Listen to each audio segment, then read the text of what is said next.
పిల్లని ఎలా పెంచాలో తెలీదు, దాన్ని వాడికి వదిలేసి పోస్ట్ మెన్ లా మాకు విషయం చెప్పడానికి వచ్చావా? అసలు వాడిని కాదు, వాడితో వెళ్ళడానికి సిద్ధపడినందుకు దాన్ని నరికేయాలి. థు, సిగ్గులేని లంచ్. మీరంతా కలిసి దాన్ని నెత్తిరెక్కించుకుంటారు. అందుకే అది అలా తయారైంది.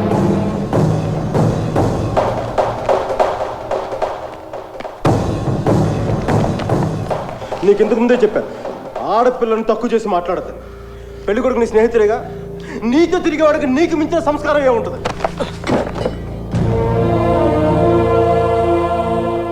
మీరు పెళ్లి చేస్తున్న వాడికంటే నేను 100 రెట్లు యోగ్యుణ్ణి. పిల్లనిచ్చేటప్పుడు ఉన్నోడా లేనోడా అని కాదు, మనసు ఉన్నోడా అలవాటు లేనోడా అని చూడండి. ఎందుకంటే సంపాదిస్తే డబ్బు వస్తుంది కానీ సంస్కారం రాదు.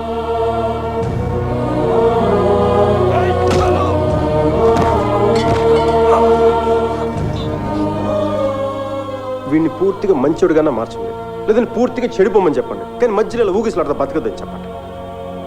క్షమించండి.